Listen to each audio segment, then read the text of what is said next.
We will walk through the application form, how to fill the application form 13.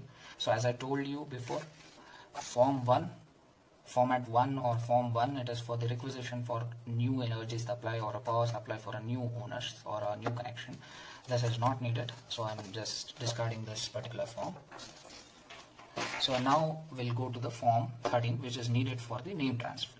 So as it's a simple document, as I told you before, it's just we need only the 2 pages of it. The rest is just an information. So let's see about how to fill these 2 forms, 2 pages. So as the name says, name of an existing consumer, your previous owner or your previous builder name. That's it. So that you can get it easily through your this one as well, your electrical bill. There you will be having, since the name has not been transferred yet, you will be in the electrical bill, you will be having that particular owner's name or the previous builder name. So that you have to fill it as exactly written over there. And the address of the installation. This is an address of your flat. Basically you write your flat number, your street number and all this basic address of how you go about writing it. So this will not be your mobile number and your email, okay? This will be the owner's mobile number and owner's email address. So that is what it will be. So if you don't know the mobile number of your owner and email ID of your previous owner, so just leave that blank. What matters is the entire address. You make sure that you write everything in this apart from mobile and email. So next would be your name of a proposed consumer for which the transfer is happening. In this case, that would be you, or so you write the entire name as it appears on your ID proof.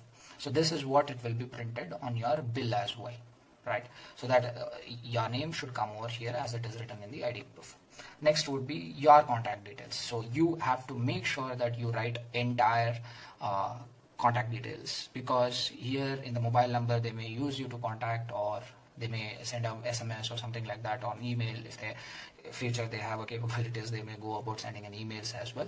But this is your mobile number and your email ID. So next would be your RR number and your account ID. So you have to make sure that this is a required field. So the RR number, you can get the RR number in an electrical bill. So this would be your RR number. Your RR number would be this, and your account number would be this. So you in the electrical bill copy, again your bill, you can easily get the RR number. The first entry would be your RR number, and the very next entry would be your account ID. So in this, all are mandatory. So here you write your previous owner and the address of the premises. You write your name, your contact details, your meters, RR number and account ID. That's it.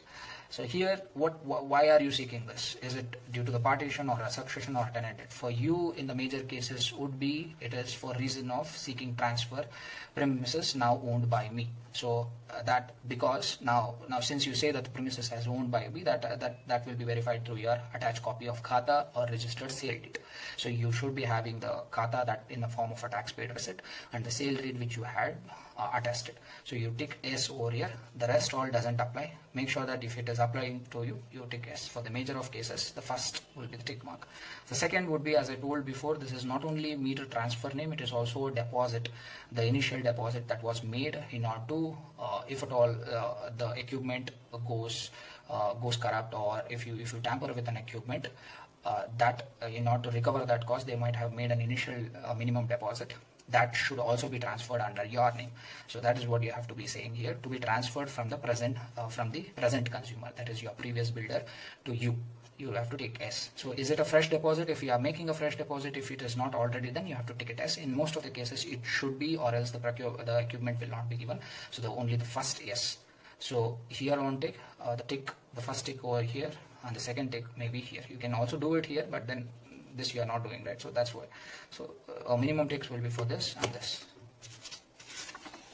So again, there is one more tick mark. This is not needed. This is not for supply of agreement, a new agreement or something like that. So you will not be doing that. So because it is not a fresh power supply that you are asking for, it's already there. So, and you have to write your name, your address, and keep an open date whenever you are making the final submission. Write the date at that time. Sign it over here. So now this is for the office use only. So this entire stuff, this first First entity will be filled by your local branch office. So how do you identify the local branch office? What are the offices? I'll try to cover it in the later in the segment in the video. But this will be for, as of now, this will be for your office use only. The first entity will be filled by your junior engineer or an assistant who is helping the junior engineer in your BESCOM office. The local BESCOM office will be where you basically pay your current bills, right? So there. So that the junior engineer sitting will be there. So he will fill out all the details based on whatever the information that you have provided. So the basic RR number, so the RR number will be derived through whatever the meter bill copy that you will hand over to him in the list of documents. The account ID again will be taken care by that. The usage will be a domestic usage based on the description that you set. Whatever the make and serial number, he will know by default. And the present reading, he will take it out from the electrical bill. So it is very important to have the latest electrical bill with all the dues cleared to be taken in the premises of a junior engineer so that he could inspect it. So next will be your assistant account office. This will be your head office of that particular region. In our case, it was in Whitefield office. I'll get to that later on.